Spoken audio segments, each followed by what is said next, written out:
کہہ رہی تھی اے اللہ جو تو مجھ سے پیار کرتا ہے نا، جو تو مجھ سے محبت کرتا ہے نا، اس محبت کا واسطہ ذرا میری فریاد کو سن لے۔ تو حضرت عطا چونکہ محدث تھے، فقیہ تھے، صوفی تھے، رہا نہیں گیا، آپ نے فوراً ٹوک دیا۔ چھپنا چاہتے تھے چھپ نہ سکے، دبے پیر گئے تھے مگر برداشت نہ ہوا، زبان سے نکلا اے کنیز اپنی زبان پہ کنٹرول کر، ادب کی حدوں کو پار نہ کر۔ تو اتنی بڑی ہو گئی کہ تو کہہ رہی ہے کہ اللہ تو مجھ سے جو پیار اور محبت کرتا ہے اس محبت کا واسطہ میری فریاد کو سن لے۔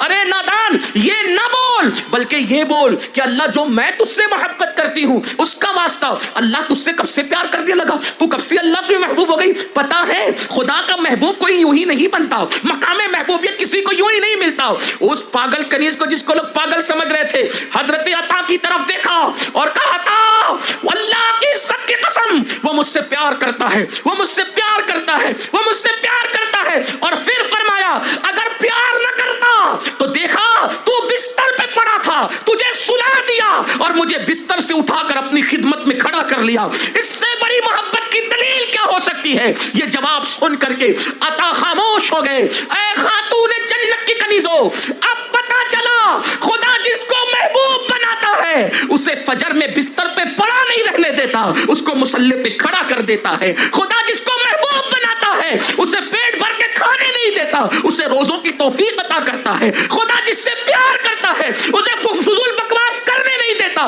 ذکر کی توفیق عطا کرتا ہے۔ اللہ اکبر۔ اور اس کنیز نے اس کے بعد جب حضرت عطا کو خاموش دیکھا تو نگاہ آسمان کی طرف اٹھا کر کہتی ہے مولا کل تک تیرا میرا معاملہ چھپا ہوا تھا، اب جب کہ یہ معاملہ لوگوں پر عیاں ہو گیا تو پھر اب میں دنیا میں رہنا نہیں چاہتی اور مجھے اپنے پاس بلا لے۔ چیخ مارتی ہے اور زمین پہ گر جاتی ہے، اور جب آپ کے جسم کو جو ہے وہ ٹٹولا جاتا ہے تو جسم ٹھنڈا ہونے کی طرف مائل ہوتا ہے، یعنی جان ان کی پرواز کر چکی ہوتی ہے۔ اندازہ کریں عورتیں اتنی پہنچی ہوئی تھی، عورتیں اللہ تک اتنا تقرب حاصل کر چکی تھی۔ آج کل کی عورتوں کو تو وضو کا طریقہ بھی نہیں پتا، غسل کا طریقہ بھی نہیں پتا، قرآن بھی نہیں پڑھنا آتا، اور پھر وہ سیکھنا بھی نہیں چاہتی۔ اور یاد رکھنا سب سے آسان اللہ کا دین ہے، اس لیے اللہ سے رشتہ مضبوط کرو، اور اللہ سے رشتہ مضبوط کرنے کا سب سے آسان طریقہ قرآن شریف کی آیت ہے۔ چونکہ وہ آیت سجدہ ہیں اس لیے میں تلاوت نہیں کر رہا ہوں، اس کا مفہوم بیان کر رہا ہوں۔ اللہ رب العزت کا قرآن کہتا ہے سجدہ کرو اور اللہ کے قریب